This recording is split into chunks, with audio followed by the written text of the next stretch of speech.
ջան, ազատեք արևից դուրս գա։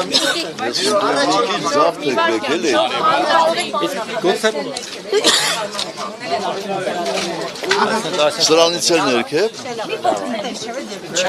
Պարոն նախագահ,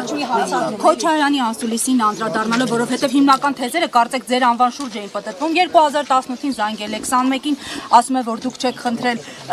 իրենք չեն խնդրել, որ դուք մասնակցեք ընտրությունների, վերջո այդ ասուլիսը ում համար էր, ինչի մասին էր։ Ես ինչու պիտի ենթադրություններ անեմ, թե մեկ այլ քաղաքական գործչի ասուլիս ում համար էր, երևի հանրության համար էր։ Ձեր զանգել է 18 թվականին։ Ես կոնտրոլի մասին խոսք եղել է։ Ես խնդրում եմ, իրար դուք մի խանգարեք, Փառք Աստծո,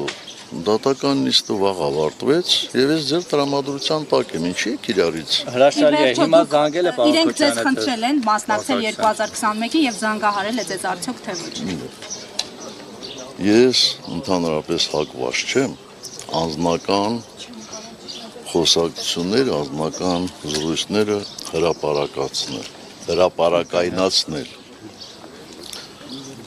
Զանգ եղել է, բայց դրանից առաջ էլ է զանգ եղել, դրանից առաջ էլ է թեմա եղել։ Ինչքան առաջ, որտեվ ասում եք տևական ժամանակ չեք շփվում։ Ինքը նկատի ուներ, կարծում եմ նկատի ուներ այսօրվա պարագան, բայց 18 թվականին այդպես չէր։ Համենայն դեպս այդ մանրամասները ինչ հետաքրքիր է։ Պարոն Սարգսյան, Ես մի բան կարող եմ հստակ ասել, որ ցանկացած մանրամասն, ցանկացած ձեզ հետաքրքրող փոքրիկ հարց ես կարող եմ բարձրաձայնել միայն այն ժամանակ, երբ ես նպատակահարմար համարեմ։ Հիմա 21 թվականի վերաբերյալ Թողեք մինչև վերջ բան անեմ, այդ ջան ուր է շտապում։ իրար հետ ենք շտապում, ուսավազքի մեջ ենք։ Պետք չի։ Իմ լեքսիկոնում։ Ու կարծում եմ երևի մի 10-15 տարի հետևում եք։ Երբեք լսել եք այդպիսի բառ, կոնտրոլի տակ։ Ես չունեմ այդպիսի տակ։ Այդպիսի բառապաշար։ Լավ, արդեն երկոսյան չվերացրին։ Ձեր թույլտվությամբ պարոն նախագահ, առաջին Ատյանի դատարանում եւ ձեր դեմ առաջին քրեական գործահարուցել, դուք այդ գործով արդարացվեցիք դատարանում, բայց փաստացի ճակատագրական եղավ ձեր արդարացումը դատավոր Վահե Միսակյանի նկատմամբ։ Այս դատարանից ինչ կանխատեսումներ ունեք պարոն նախագահ։ Կանխատեսումներ անել էլ իմ գործը չի, բայց ես հույս ունեմ, որ այս դատարանն էլ մանրամասն կքննի և կհամոզվի մեղադրանքի աբսուրդային լինելու մեջ։ Պարոն նախագահ, իսկ փորձեք մանրամասներ չասել, ամեն դեպքում հրապարակում արդեն կա այն մասին, որ 18-ի ապրիլին Ռոբերտ Քոչարյանը ձեզ զանգահարել է եւ դուք վստահեցրել եք դրան, որ ամեն ինչ նորմալ է։ Հիմա դուք վերահսկողություն կասեք, կոնտրոլ կասեք, ամեն դեպքում ասաց, որ հանգիստ վստահեցրել եք, որ ամեն ինչ նորմալ է։ Եվ հարցը այսպես բարձրաձայնել նա, որ արդյոք պետական կառույցները ձեզ չեն ասել, ձեզ չեն զգուշացնել, տվյալներ չեն տվել, որ իսկապես երկում այլ իրավիճակ է։ Կամ ճիշտ տվյալներ չեն Գիտեք, տվել։ կարող է հրապարակը ձեզ համար աստվածաշունչ է, ինձ համար աստվածաշունչ չի։ Հրապարակը գրել է եւ դուք էլ դրան հավատացել եք։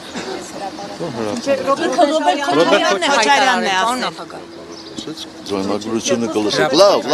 Ռոբերտ Քոչարյանը։ Լավ։ Ես ձեզ խնդրում եմ 18 թվականի մասով ինձ հարցեր մի ուղղեք, գնացեք եւ դիտեք, եթե չեք դիտել իմ հարցազրույցները 18 թվականի մասին, ժամերով խոսել եմ, դրանից ավել բան ես մի անգամ եմ ասելու, բայց ասելու եմ ուղիղ եթերում, որպեսզի մարդիկ նաև հնարավորություն ունենան հարցեր տալու եւ ուղղորդված, չուղղորդված, երբ որ նպատակահարմար։ Պարոն նախագահ, Նիկոլ Փաշինյանին հեռացնելու ճանապարհը արդյոք միայն ընտրություններն են, թե այլ ճանապարհներ եւս կան։ Ես կարծում եմ ձեր հարցը հռետորական է, որովհետեւ Արդեն բոլորը գիտեք, գոնե դուք գիտեք, որ մենք այդ impeachment-ին սատարում ենք, կողմ ենք։ Իհարկե կա։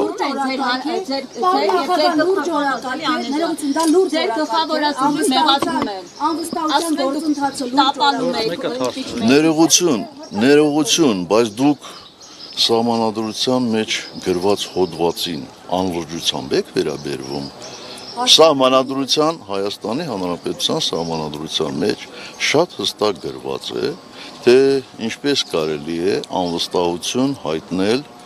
գործող վարչապետին։ Այսինքն մենք ինչ իրավունքով ենք էլի դա անլրջացնում։ Այսինքն 21 թվականի ընտրություններին գնալը շատ լուրջ էր, որ հաղթելու ենք, իսկ impeachment անելը անլուրջ է։ Իրատեսական է, անլուրջ չէ։ Ես ձեզ խնդրում եմ, որտեղ դուք ուղղակի պարտավոր եք էլ այդ քաղաքական process-ների մասին դետալ առ դետալ իմանալ։ Ես ձեզ խնդրում եմ, հանդիպեք նախաձեռնողների հետ եւ մանրամասն ձեզ կբացատրեն, թե որ փուլում են իրանք հարմար գտնում ԿՊԱ-կանների հետ բացատրական աշխատանք վարելուն։ Երբ են իրենք ենթադրում այդ փաստաթուղթը մուտքագրելու ազգային ժողով, որպեսզի ներառվի դա որակարգի մեջ եւ ընդհանրապես process-ը ինչպես են իրենք պատկերացնում։ Հավաքելուց հետո, բայց ընդդիմադիրները չէ ստորագրում այդ նախագիծը։ Մարուկյանի տեխնացիոնը մերժում եք։ Պատճառը շատ պարզ է եւ եթե ձեզ թվում է, որ ես արդեն 7 տարի հայտարարում եմ, որ մենք իշխանություն չենք ուզում, դրանով ինքներս մեզ ավելի օգուտ ենք տալիս, ոչ, վնաս ենք տալիս, պարզա չէ, որ ցանկացած միջոցառման, ցանկացած ընտրական process-ի մարդկանց մեծ մասը գնում է դեպի այն ուղղությունը, որտեղից կարելի է շահ ունենալ, այսինքն որտեղ կարելի է ներառվել։ Մի շատ պարզ պատճառով ենք դա ասում, որտեղ մենք ի տարբերություն շատ շատերի գիտակցում ենք, որ եթե մենք տեխնացու առաջադրենք, ապա հակադրությունը ոչ միայն ԿՊ-ի կողմից է լինելու, շատ պարզ է, չէ՞։ Ավելի մեծ հակադրություն է։ Մենք փորձում ենք գնալ ավելի քիչ դիմադրության հանդիպելու ճանապարհով, որպեսզի հնարավորինս շուտ կարողանանք Հայաստանում իշխանափոխություն։ Իսկ Հայաստան Դաշնիկի առաջադրած տեխնացուի մասով դիմադրություն չի լինի։ Քոչարյանի թիմին։ Ես չգիտեմ, չէ, Օրինակ, եթե Քոչարյանին առաջադրեն կամ Քոչարյանի որդուն կամ իրենց մերձավոր շրջապատից որևէ մեկին, պատիվ ունեմ խմբակցությունը կմիանա եւ նորմալ կընդունի այդ տեխնացիան։ Լուրերին լավ չես հետևում, որովհետեւ պատիվ ունեմ խմբակցության ղեկավարը այդ մասին հայտարարություն արել եւ շատ պատրաստ են քննարկել։ Այդ մասով հետևել են։ Հակադրություն կառաջանա, եթե Քոչարյանի թիմակիցները ձեր Բայց ես այդ հարցին պատասխանեցի։ Հայկ Մամիջանյան կանգնած է, խնդրեք թող ինքը իր Ամեն դեպքում 2018 թվականին, ինչպես 2018-ին, այնպես էլ այս օրերին տպավորություն է, որ ինչ-ինչ ուժեր, այդ թվում ներընդդիմադիր շահագրգռված են ձեզ, այսպես ասած, թիրախավորելով։ Ինչու, ինչն է իրենց նպատակը այս պահին։ Ռեսուրս եք ներկայացնում, ուժ եք ներկայացնում, թե այլ հանգամանքներ։ Ես կարծում եմ դա 18 թվականից չի սկսվել այդ process-ը եւ թե ուշադրությամբ դիտել եք կամ ընթերցել եք երկրորդ նախագահի հարցազրույցը, ինքը այնտեղ ասում է, որ այդ process-ը գոնե իր կողմից սկսվել է 2008-ից հետո։ Այնպես որ 18-ին ինչ կապ ունի դրա թիրախավորելու process-ը։ Իդեպ նույնը նաև իրենց կողմից են ասում, ներողություն, մի հատ հարց քննարկեն։ Ըստ էության երկրորդ նախագահի թիմակիցները կարծես թե ձեզ են մեղադրում Նիկոլ Փաշինյանի իշխանություն բերելու համար։ Հիմա այս դուք այդ մեղքը, այսպես ասեմ, հա, ընդունում եք, թե չէ, կամ այս տարիների հերվից որ նրանք իսկապես դուք կարող եք այդ ամենի դեմ առնել, չի ստացվել։ Եվ ինչու են ով է բերել Նիկոլին, ինչու է այդ հարցը հիմա դարձել ակտուալ եւ ինչ կտա դրա պատասխանը։ Իմ գործընկերոջը լրացնեմ, պարոն նախագահ։ Մի լրացրեք, որովհետև ես ասեցի, որ 18 թվականի մասին Ես հիմա չեմ խոսելու, եւ տևական ժամանակ չեմ Հանրություն ասում են, խոսելու։ Փաշինյանը Միքայել Մինասյանի ձեր փեսայի մարտն էր, եղել է աջակցություն ինքնից, բայց հետագայում կոնտրոլից դուրս եկել։ Եղել է աջակցություն թե Ինչքան ուզում եք սադրեք, ես 18 թվականի մասին այլևս չեմ խոսելու։ Ինչ ուզում եք արեք։ Ուզում եք դուք էլ հիմա բարձրաձայն գոռացեք, որ ես եմ բերել Ռոբերտ Քոչարյանը այսօրվանին, խնդրել եմ որ գա, օգնել եմ որ գա։ Ուզում եք ասեմ, այդ պարագայում ես մազոխիստ եմ, էլի։ Իհարկե, ուզել եմ որ գա, որ այլ դատարանի դռներում քարշ գա։ Պարոն Սարգսյան, ձեզ համար պարզ է, թե ինչու ձեզ մերժեցին, բայց 18 թվի մերժեցին ձեզ, բայց նստեցրին Քոչարյանին։ Այդ հարցը իրենց մոտ առաջանում է, ասում են, հիմա էլ էլի թիրախավորել են իրենց հավատքը։ Այսինքն կարծում եմ դու եւ այդ թիրախավորումները ուրախ կլինեիք, հա, որ ես էլ նստածել նեի։ Ես որևէ մեկի բանտարկությամբ ուրախ չեմ, հատկապես եթե չգիտեմ մեղադրանքը։ Բա ինչու ես այդպեսի հարցեր տալիս, վայ ջան։ Իսկ այսինքն ինչա, մեծ հերոսություն է մի տարի նստելը։ Բա իմ գործընկերները որ նստած են, տարիներով նստել են, Արմեն Աշոտյան երևի արդեն 2 տարին անցնում է, այդ որ ես տարիներով դատարանի դռներին քարշ եմ գալիս, այսինքն այդ ինձ ինչա, իշխանությունները ինձ ռեկլամ են անում։ Ինչու Արմեն Աշոտյանն է նշտած։ Ի վերջո ձեր դեմ են պայքարում այդ մարդիկ հարցում են, Սերժ Սարգսյանի դեմ եք պայքարում, մեղավոր Արմեն Աշոտյանն է։ Բայց դա ինչու ես ինձ հարցում, դու հնարավորություն ունես այդ հարցը տալ այն մարդկանց, ովքեր այդ process-ները կառավարում են։ Ձեր թիմակիցներից շատ են ժողովում, որ Քոչարյանն Պարոն նախագահ, քանի որ Հայաստանի իշխանությունները, պարոն նախագահ, չեն արձագանքում Ալիևին, խուսափում են Ալիևին արձագանքելուց, հիմա Ալիևը հերթական պահանջների լեզվով է խոսել Արևմտյան Ադրբեջանի մասին, Արևմտյան Ադրբեջանի բնակիչների վերաբնակեցման մասին, ինչու արձագանքներ չկան Հայաստանի Հանրապետությունից եւ այդ կեղծ թեզերը ինչու չեն կանխվում այսօր։ Ես չգիտեմ, ես չեմ կարող ենթադրել, թե ինչու Հայաստանի Հանրապետության կառավարիչները չեն արձագանքում։ Մի բան կարող եմ ենթադրել, որ չեն արձագանքում, որպեսզի մեղմեն երևի հարևան երկրի նախագահի զայրույթը կամ դուր գան, որպեսզի նա ինչ ասեմ, բարի գործեր անի իրենց համար։ Ինչ գործեր։ Դե ինչ գործեր, չգիտեմ։ Երևի իրանք ուզում են ինչ-որ համաձայնագիր ստորագրել, որի մասին հանրությունը տեղյակ չի։ Իմիջիայլոց, երբ խոսում ենք impeachment-ի մասին,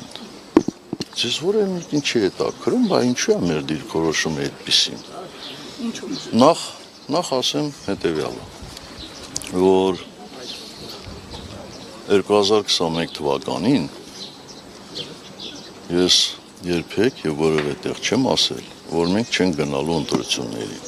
Այո, ես դեմ եմ եղել ընտրություններին, բայց ոչ թե դա փաստարկելով որպես ընտրությունները լեգիտիմացնելու քայլ,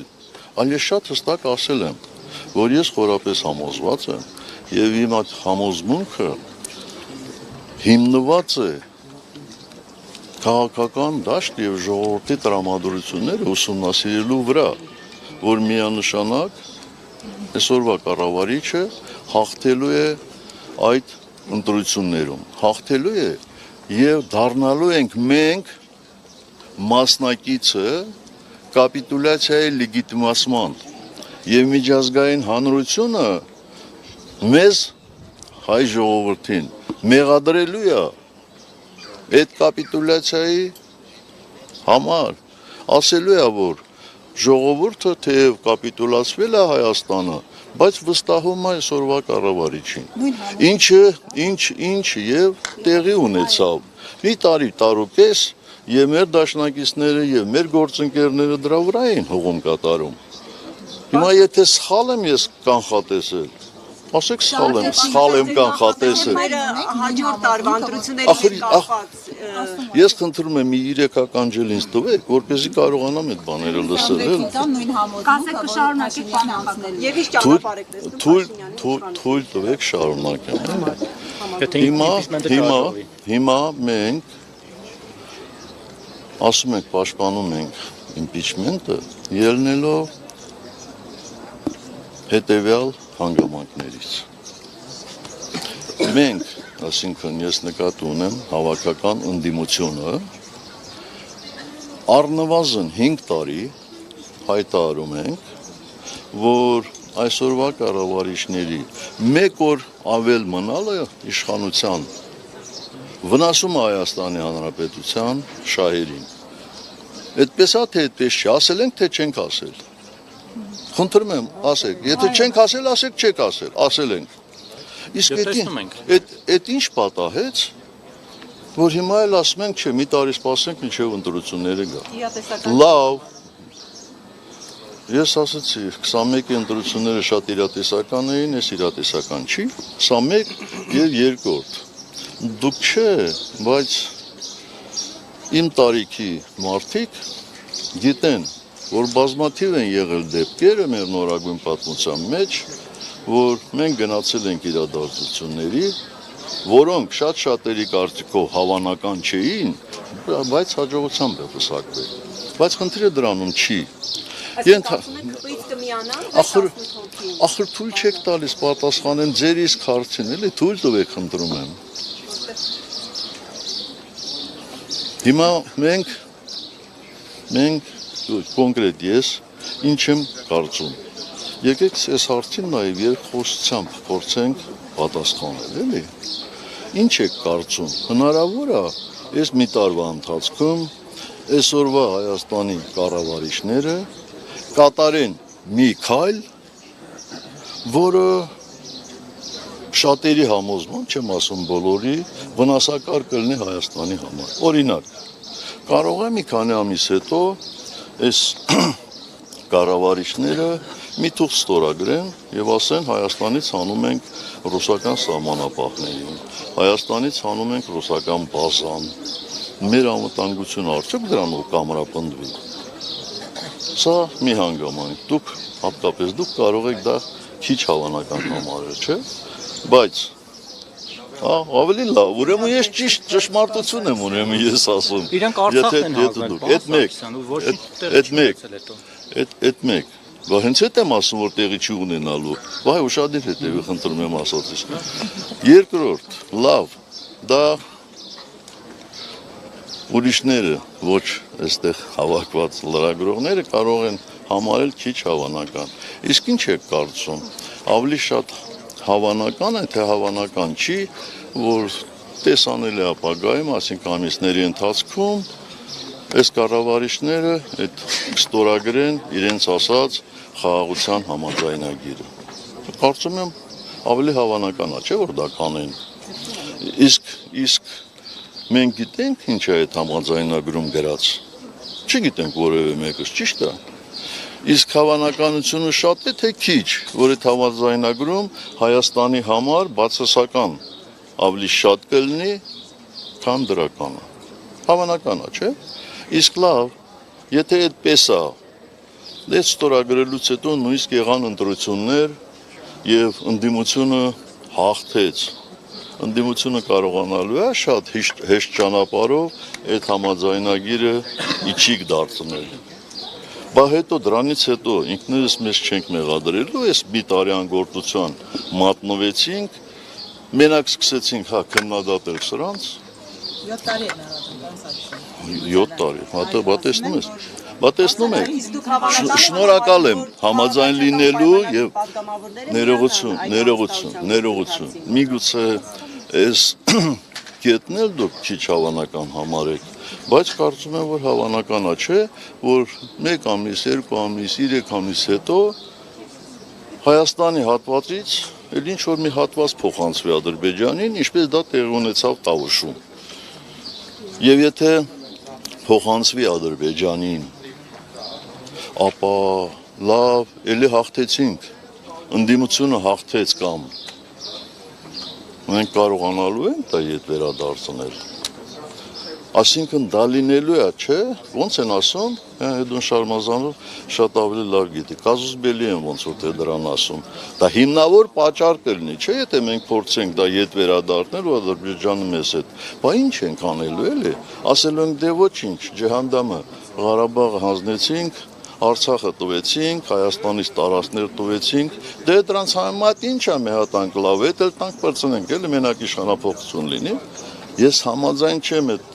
տեսակետին, մեր հիմնավորումները դա է, որ մենք ասում ենք փորձենք, Իսկ եթե չստացվի, պարոն Սարգսյան, Բանոն թող չստացվի, բայց դա ինչ է։ Հաջորդը։ Դուք ասում եք Եթե այս փամփուշտն չաշխատի։ Ես ասեմ հետևյալը։ Կարծում եմ գոնե այս վերջին ամսվա ընթացքում շատ ուշադիր եք եղել բոլոր հայտարարություններին եւ հայտարարություններից մեկը վերաբերում էր նրան, որ նախորդ բոլոր շարժումները իրենք են համակարգել։ Այսինքն մենք էլ տենց կողքից բան ենք եղել, էլի, հարսանքավոր ենք եղել, իրանք քավորն են եղել, մենք էլ հարսանքավոր ենք եղել։ Դե եթե իրանք կուզենան քավորությունը շարունակել, կառաջարկեն փողոցային պայքար, մենք պատրաստ Պարոն ենք։ նախագահ, հիմա ձեր եւ Ռոբերտ Քոչարյանի միջև հակասությունն է ավելի շատ մեծ, թե ցանկությունը Նիկոլ Փաշինյանին հեռացնելու։ Ինչու ի վերջո այդ հարցի շուրջ ընդհանուր համաձայնություն ձեռք չի բերվում։ Ես կարծում եմ ձեր հարցիատերը ուրիշ է։ Դուք արդեն կասկածում եք, որ ես քանի անգամ եմ հայտարարել, որ ես նպատակ չունեմ եւ իմ թիմակիցները նպատակ չունեն իշխանության գալով։ Մեր նպատակը իշխանափոխությունն է։ Իսկ եթե անձնապես ես երկու կարևոր նպատակ եմ տեսնում ինձ համար։ Առաջին նպատակը իշխանափոխություն, երկրորդ նպատակը իմ ընկերների վերադարձը Բաքվի բանտերից։ Ես ուրիշ ոչ մի բան չեմ ուզում։ Ով ինչ ուզում է, թող ամբողջովին վերցնի։ Քոչյանը դեմ չէ ստանձնել։ Նշեցիք, թե ինչ է հավանական այս ամբողջ ընթացքում, այդպես ասեցիք։ Հիմա խորհրդանու մեծությամբ երկրորդ ընդդիմությունը ասում է իր այդ հաստատների մեջ նշել էր նաև այն, որ իսկ կարող են ապահովել իշխող քաղաքացիական պայմանագրից այն անհրաժեշտ քանակը, որը պետք է միանա այդ նախագծին եւ կարողանան ընդունել ու հաստատել։ Հիմա այսինքն դուք հավանական եք համարում, որ ԿՊ-ից կմիանան այդ 18 падգամավորը եւ կընդունվի այդ նախագիծը։ Եթե ես սատարում եմ, եթե մենք իմ ընկերներով, իմ համախոհներով սատարում ենք այդ շարժմանը, ապա այդ տարբերակը մենք չենք բացառում։ Իսկ այդ ով է երաշխավորել, որ չի լինելու դա։ Դա ընդհանրապես ենթադրություն է, չէ՞, ասում են գնացեք ԿՊ-ին համոզեք, հետո մենք էլ կգանք։ Դե բա եթե մենք ԿՊ-ին ամբողջովին համոզենք, էլ ուրիշները ինչի են պետք, էլի, չեմ հասկանում։ Անհասկանալի է։ Բացի դրանից, ես խնդրում եմ մեր, այսպես ասեմ, տարակարծությունները չսրել։ Մարդիկ ասել են, գնացեք ու ստորագրություն բերեք, մենք մեր 28-ը տալու ենք։ Ես չեմ կարծում, որ իրենք իրենց խոսքից հրաժարվելու են։ Ընթացքին հետևեք, ուշադիր հետևեք, ինչպես իմ ինքերներից մեկն է ասում, ուշադիր, շատ ուշադիր, ու հետո կտեսնեք դեպքերի ընթացքը։ Հիմա տեխնացու կար, բայց այդ ստորագրությունը այդ Մարոկյանը մեռավ ամեն օր ասելով, որ եկեք միացեք։ Հենա, զանգում է պարոն Մամիջանյանին։ Ես հարցնեմ, երբ է ուղարկավորությունը։ Ինչ է նշանակում մեռավ։ Նկատի ունեմ ջանքեր գործադրում շատ։ Ինչքան ուզում է թող գործադրի։ Ինչքան ուզում է թող գործադրի։ Ես ներողություն, իրար դուք մի խանգարեք։ Ես ասեցի, որ մեր խմբակցությունը հայտարարություն արել։ Խնդրում եմ այդ հայտարարությունը նայեք, տեսեք, արդյոք այդ հայտարարությունը խոստանում էր կամ կանխատեսում էր կամ ինչ որ մեկին հնարավորություն էր տալիս մտածելու, որ եթե ինչ որ մեկին առաջադրեն, այդ խմբակցությունը սատարելու է։ Տենց բան չի եղել, չէ՞։ Խմբակցությունը ասել է քննարկելու են, քննարկել է եւ իր կարծիքը տեխնացուի մասին հայտնել է։ Ախր շատ բարձ process է։ Ասում են, եթե ուզում եք Նիկոլին հեռացնեք, հենա տեխնացու կա, հազիվ շանս է առաջացել։ Հեռացեք։ Մեկը ժամանակավոր է լինելու։ Հիմա այդ կլասիկին դեմ եք, ինչ չափանիշներ պիտի ունենա։ Մոդեռն տեխնացու եկող։ Ախր չափանիշը պետք է լինի նվազագույն բաներ, ես չեմ ասում հիմա իմ մոտ գրած է թե ինչ չափանիշների, բայց մենք չենք կարող քվեարկել մի մարդու օգտին կամ սատարել նույնիսկ փողոցով, ով այսօրվա Հայաստանի կառավարիչներից մեկն է եղել, նրանց հետ է աշխատել, այս ամբողջ ողբերգությունների մասնակից է եղել։ Հասկացել եմ, որ սխալի։ Դու թող հանգիստ նստի, էլի, որ մենք իրան չենք տանում դատում։ Մենք ասում ենք, որ դու չես կարող, որտեղ մենք տեսել ենք քո գործելավոճը։ Ուրիշ ինչ են ասել այս մարդը։ Իսկ եթե Քոչարյանի թիմից լինի, պարոն Սարգսյան, Քոչարյանը պատրաստ եք ընդունել իրենց իշխանությունը, իրենց միայն թե Նիկոլը։ Այո։ Բայց հենց Ռոբերտ Քոչարյանը գա իշխանություն։ Ով ուզում է գա։ Ով ուզում է գա։ Այսինքն դուք կասկածում եք, որ Ռոբերտ Քոչարյանը կարող ավելի վատ է լինել որպես կառավարիչ, քան այսօրվա կառավարիչը։ Ես այդպիսի կարծիք չունեմ։ Նախագահ պրոցեսներին պետք է ակնկալել դրսի ուժերի աջակցություն, կոնսենսուս եւ այլն, թե չպետք է սպասել։ Գիտեք, որևէ դրսի ուժ առանց ներսի որևէ բան անել չի կարող։ Այո, դրսի ուժերի օժանդակությունը շատ կարևոր է, բայց ես չեմ տեսնում այսօրվա այս օժանդակությունը, այդ օժանդակությունը, այդ չափով, որ բավարար լինի, բայց վստահ եմ, եթե մենք մեր ուժերի ամբողջ լարվածությամբ մտնենք պայքարի մեջ, միանշանակ կգտնվեն նաև տարբեր աշխարհամասերում, տարբեր տեղերում ուժեր, մարդիկ, ովքեր սատարեն այդ շարժում, ես դրանում չեմ կասկածում։ Այս համատեքստում Լավրովի այսօրվա հայտարարությունը, որ ազնիվ չէ իրենց մեղադրել Արցախը հանձնելու մեջ, իրենք այդ մասին լրատվամիջոցներից են տեղեկացել, արդյոք պետք է համարել պրոլոգ, որ ամեն դեպքում վստահություն չկա նաև այդ խոսույթը ձևավորող իշխանությունների հանդեպ։ Ես չեմ կարծում, որ դա Լավրովի այդ ասածը կամ ռուսական զենքերի մասին հայտարարությունը։ Ոնց որ ասում են դրոշով թափահարում է, որ ստարտված է վազը գնացեք, ոչ, դա չեմ համարում, ես համարում եմ այդ հայտարարությունը արդարացի, բա եթե դաշնակիցն է մեր, բա եթե բանակցում էին եռակող, իսկ մենք շատ ենք, չէ, տարիներով ականատես ենք եղել եռակող բանակցություններին, ու հետո գնում են մեկ այլ տեղ, մեկ այլ հայտարարություն են անում։ Արդյոք այդ բանակցության կողմերից մեկը չպետք է ասի, եթե մեզ մարդատեղ չեք դնում, մեզնից ինչ եք ուզում։ Բայց իրանք ասում էին, որ նուտրի բաճ։ Ասում էին։ Արդյոք ես դա արդարացնում եմ, չեմ արդարացնում։ Եվ մի հարցել օրինակ Արցախին կապված հիմա, եթե դուք կամ պարոն Քոչարյանը կամ համատեղ ձեզ դրանից որևէ թիմի հաջողվի իշխանության գալ, օրինակ դուք կարող եք էական հարցեր փոխել, արցախցիների վերադարձի հավաքական իրավունքի հարց առաջ մղել, հաջողության հասնել, այսինքն այդ կարևոր արտաքին հարցերի հետ կապված, Հայաստանի անվտանգության հետ կապված դուք կարող եք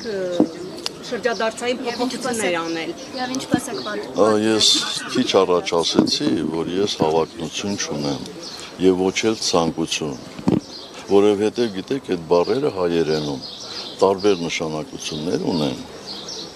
եւ 18-ին նաեւ դրանում էին փորձում ինձ մեղադրել հայերենին վատ տիրապետելով։ Ես ասում եմ, ես չեմ լինելու, եթե որևէ մեկը գա իշխանության, որևէ քաղաքական ուժ եւ տեսնեմ, որ այդ քաղաքական ուժը աշխատում է ի օգուտ, ի նպաստ Հայաստանի,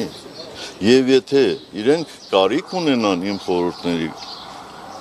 այսպես խորհուրդներ ստանալ ինձնից, իմ խորհուրդների կարիք ունենան, ես ընդհանրապես խորհրդատուի դերով կարող եմ հանդես գալ, հաշվի առնելով իմ անցած ճանապարհը։ Եթե ոչ, ապա ես կարծում եմ, որ արդեն իմ ժամանակն է, էլի մի քիչ էլ ինձնով զբաղվելու, հանգստով եւ այլ պայմաններով։ Շանս կա, դա նկատի ունեի, շրջադարձային փոփոխություններ անելու, եթե չի հնարավորություն կա, հիմա Հայաստան ունի այդ հնարավորությունը։ Ոչինչ երբեք հնարավոր չի բացառել եւ ես չեմ կարծում, որ նույնիսկ 30-ականներին, անցյալ դարի 40-ականներին, ես չեմ ասում անհատներին, որովհետև ես տեղյակ եմ, որովհետև այդ ժամանակահատվածներում էլ Հայաստանի մի շարք ղեկավարներ գրավոր դիմել են Մոսկվա, Ղարաբաղը Հայաստանի միացնելու հարցով, բայց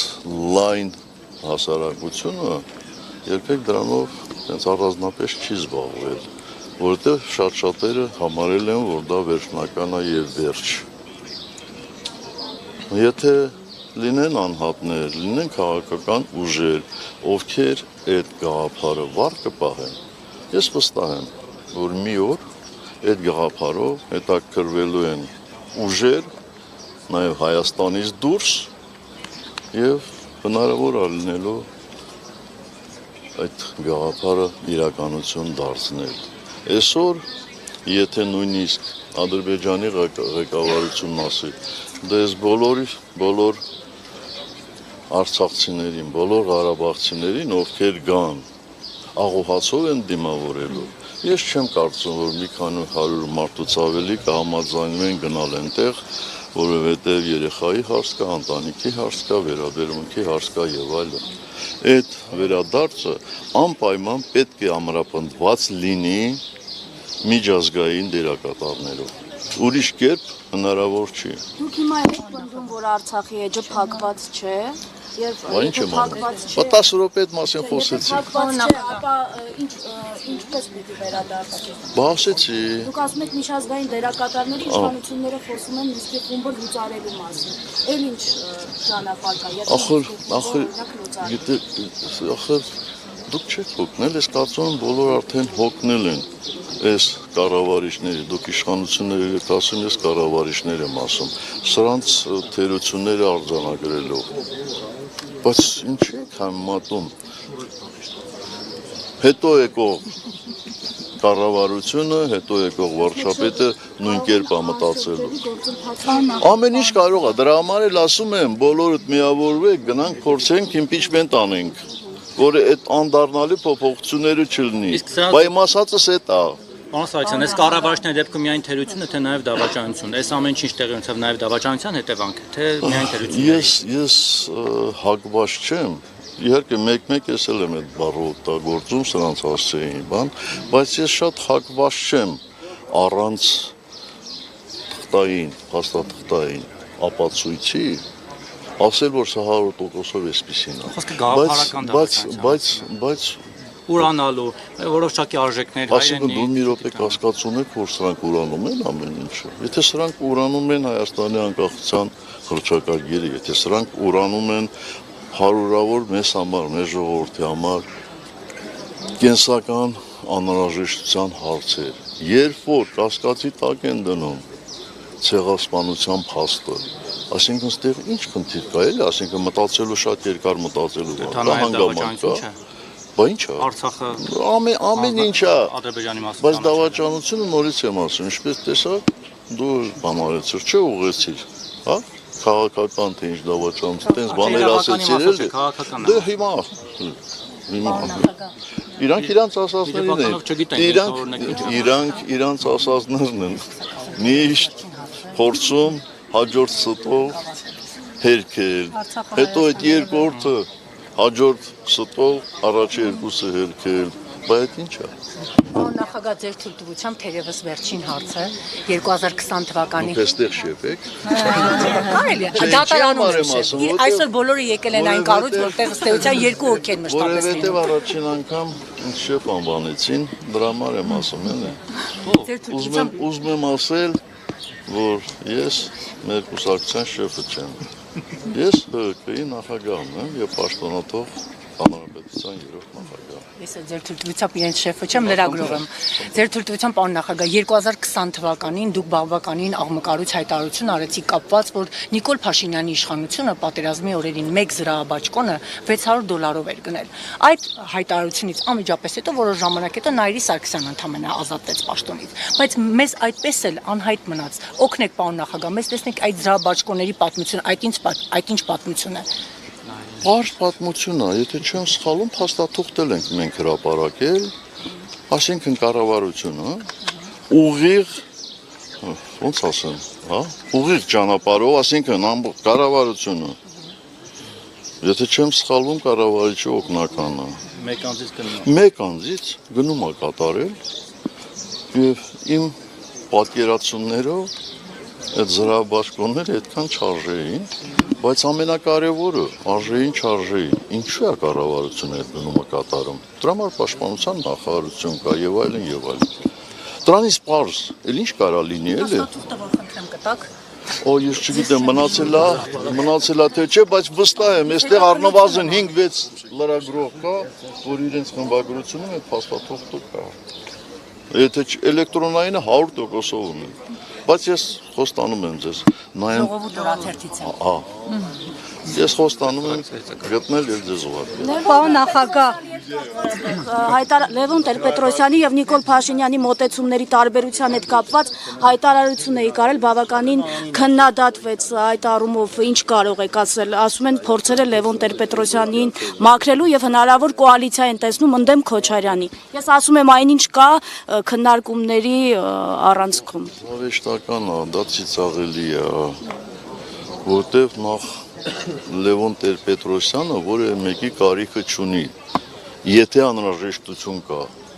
մաքրվելու։ Ինչ եք ուզում Լևոն Տեր-Պետրոսյանից, արդեն տևական ժամանակա չկա քաղաքականության մեջ։ 80 տարեկան Աստված ևս մի 10-20 տարի կյանք տար։ Այսինքն, եթե ես նպատակ ունենայի, ցանկություն ունենայի միավորվելու, եթե հիշում եք, Լևոն Տեր-Պետրոսյանը բազմաթիվ նախաձեռնություններ ա ունեցել, եւ միջև ընտրություններ եւ ընտրություններից հետո ես կմիանայի։ Ասենք ես ինչ որ մեկից վախեցել եմ, չեմ միավորվել, ինչի մասին է խոսքը։ Միշտ պետք է լավին լավ ասել, վատին էլ վատ։ Այլ ոչ թե եթե մեկը քեզ մի ժամանակ ինչ որ մի վատ բան ասել, ամբողջ կյանքում նրան վատ ասես։ Ես չունեմ այդ բնավորությունը։ Չունեմ այդ բնավորությունը։ Իդեպ այս թեման, պարոն Սարգսյան, շատ է խոսում, որ դուք Տեր-Պետրոսյանի հետ ավելի լավ հարաբերություններ եք, չնայած որ 2008-ին Տեր-Պետրոսյանը ձեր դեմ էր պայքարում, ինչ ասես ասում էր, քան երկրորդ նախագահի հետ։ Սա ինչով է պարոնված։ Այս պահին։ Առասարակ վերջին շրջանում, վերջին տարիներին։ Վերջին շրջաններից չգիտեմ երբ, ես արդեն քանի տարի այս Լևոն Տեր-Պետրոսյանի հետ նույնիսկ հեռախոսով չեմ խոսել։ Այդ ով է հնարել։ Եվ հետո ինչու պիտի հակադրել իմ հարաբերությունները Լևոն Տեր-Պետրոսյանի հետ,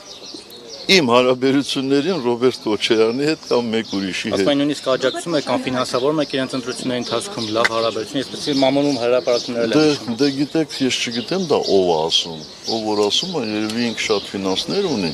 եւ կարող է էլի sense արձախ այդ ֆինանսները բան անել։ Ես այդ հնարավորությունները չունեմ։ Բայց ասում եմ մեծ թիմ եք։ Պարոն նախագահ, դա ասում են։ Պարոն նախագահ, Ասենք ձեզ էլ ֆինանսավորում, դու էլ ինչ որ թիմում աշխատում։ Պարոն նախագահ, թեև նշում եք, որ հավակնություն չունեք իշխանության, ամեն դեպքում կոնկրետ շրջանակներ, հանրային ակնկալիքներ ունեն ձեզնից, ինչքան էլ կողքից հայտարարեն, թե հարց լուծողներ կան եւ այլն, հենց ուղիղ դեմքերով,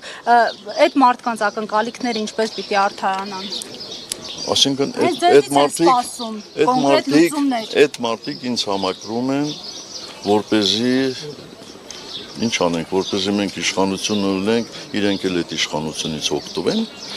Չէ, մեզ այդպիսի մարդիկ պետք չեն։ Դրա համար մենք շատ հստակ հայտարարել ենք, որ իշխանություն չենք ուզում։ Պարզ քաղաքացիներ էլ կան, պարոն նախագահ, որոնք ակնկալում են, որ ձեր առաջնորդությամբ ես հասկացա, եթե համակրում են, մենք պատրաստ ենք միշտ հանդիպել այդ համակրողների հետ։ Մենք պատրաստ ենք իրենց հետ խոսել, խորհրդակցել, մեր կարծիքն ասել։ Բայց երբ որ այդ համակիրների բանակը շատ մեծ կլինի, այն ժամանակ մենք կառաջարկենք մեր գաղափարակիցներից մեկին, ասենք, որ սիրելի ժողովուրդ, այս մեր գաղափարակիցը կարող է կառավարել այս հանրապետությունը, մենք էլ իրեն ծառա։ Ոչ թե ինչպես այդ ուժեղ խմբակցության պատգամավորներից մեկը ասեց, որ իբր ես ձգտում եմ լինել Հայաստանում Իվանիշվիլի, ինչպես Վրաստանում Բիձինա Իվանիշվիլին է,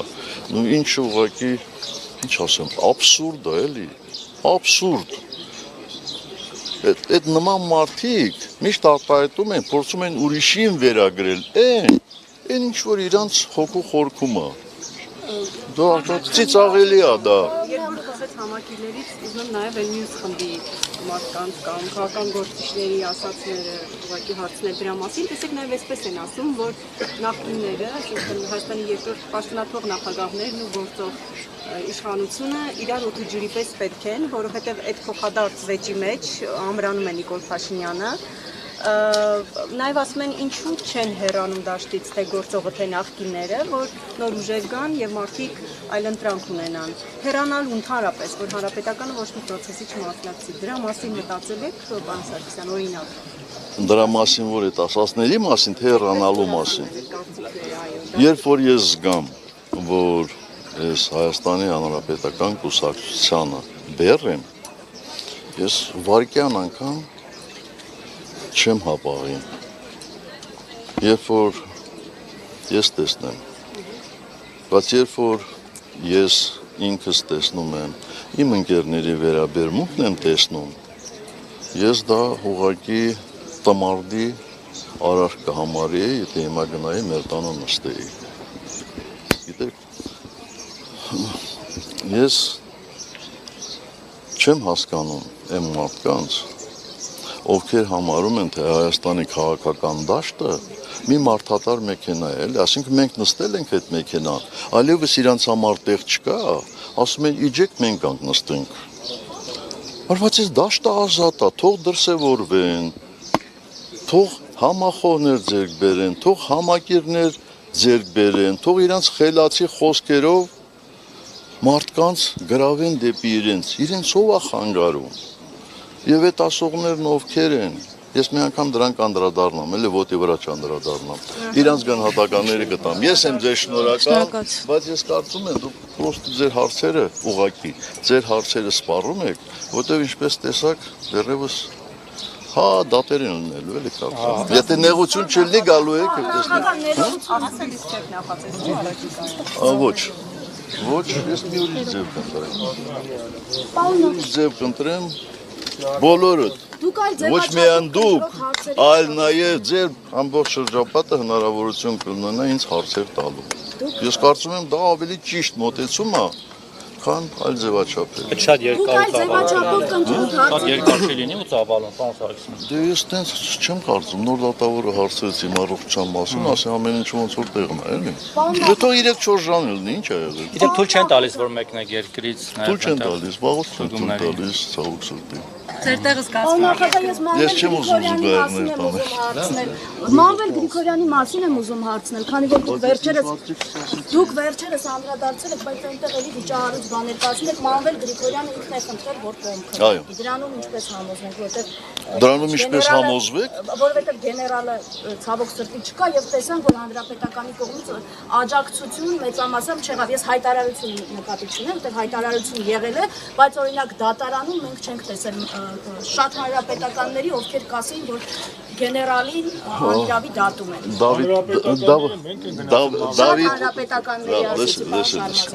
Դավիթ Մկրտչյանը այստեղ է, եթե գնացել է, եթե չի գնացել, որ գրեթե ամենօրյա ռեժիմով Դավիթ Մկրտչյանը Մանվել Գրիգորյանի հետ էր եւ գիտեր նրա բոլոր Դավիթ ջան, խնդրում եմ էլի, այս ժողովրդի հարցին պատասխանեք էլի, կապված Մանվելի հետ, ասում եմ, ինչով կարող եք համոզել, որ դուք կողմ չեք եղել, որ Մանվել Գրիգորյանին նստացին։ Ասում են չեք ներել, որ ասել են հանրապետական կուսակցության հետ։ Ուրեմն լսեք ասեմ, Մանվել Գրիգորյանի համար երկու մարդ գոյություն ուներ, Սերժ Սարգսյանն ու Վազգեն Սարգսյանը։ Մանվել Գրիգորյանը անձամբ ինքը դիմել հանրապետականին, որ կողմ քվեարկեն, գրավոր այդ բանն էլ կա։ Ու դա ինձ անձամբ ասել է Մանվել Գրիգորյանը։ Իհարկե կարանք։ Այդ ինձ անձամբ ասել է Մանվել Գրիգորյանը, որ ինքն է դիմել։